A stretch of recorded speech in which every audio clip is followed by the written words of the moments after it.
দীর্ঘ কয়েক মাস পর বন্যায় ভেঙে যাওয়া নদীবাঁধ মেরামত হওয়ায় যাতায়াতের সমস্যা থেকে মুক্তি পেতে চলেছে একাধিক গ্রামের মানুষজন। রাজ্য সেচ দপ্তরের উদ্যোগে নদীবাঁধ মেরামতের কাজ শুরু হওয়ায় খুশি চন্দ্রকোনার ভবানীপুর গ্রামের বাসিন্দারা।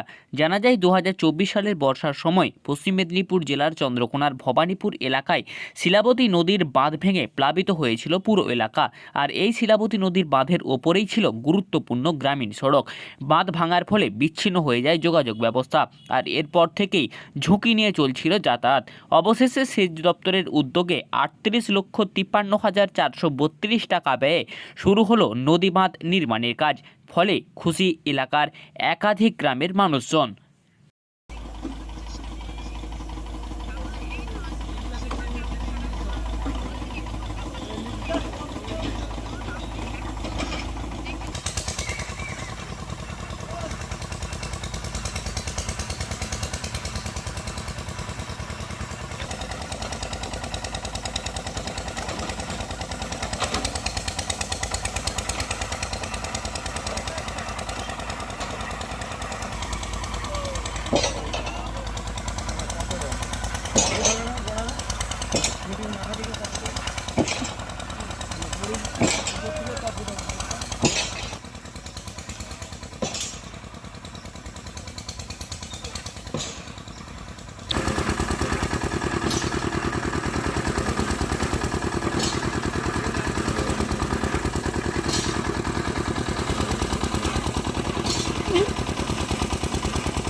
অ্যাকচুয়ালি আমাদের দপ্তর থেকে যখন বন্যায় এইভাবে বাঁধগুলো ভেঙে গেল, শিলাবতী নদী ম্যাক্সিমামটাই পুড়ে যাওয়ার ফলে এই বাঁধগুলো কিন্তু ফেটে যাওয়ার, কিন্তু ভেঙে যাওয়ার মূল কারণ।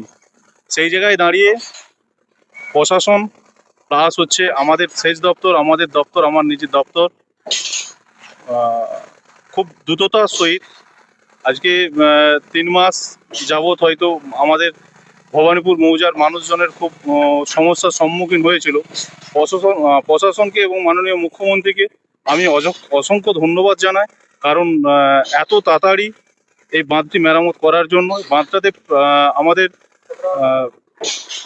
ম্যাক্সিমাম অ্যাপ্রক্সিমেট আমি প্রায় 35 থেকে 40 লক্ষ টাকার মতন খরচ হয়েছে। ও এলাকার মানুষ যথেষ্ট করে খুশি, এবং খুব সামনে আবার এটাও আবার মাথার মধ্যে একটা আবার ঘুরপাক খাচ্ছে যে সামনে আবার বর্ষার আগে যদি না হতো, কিন্তু সমস্যায় আরো সম্মুখীন হতে হতো আমাদেরকে। হ্যাঁ, বন্যার সময় বাঁধটা ভেঙেছিল। বন্যার সময় বাঁধ ভেঙে যাওয়ার ফলে এই 2-3টা মৌজার ফসল নষ্ট হয়ে গেল এবং যাতায়াতের অসুবিধা হচ্ছিল। এবং যাই হোক, এখন প্রশাসন বাঁধছে, এর জন্য প্রশাসনকে অসংখ্য ধন্যবাদ। এবং বাঁধটা বাঁধা হয়ে গেলে আমাদের যাতায়াত বা ফসল আর নষ্ট হবে না। নাহলে তো আবার বর্ষা চলে এসেছিল, আমাদের খুব চিন্তাই ছিল।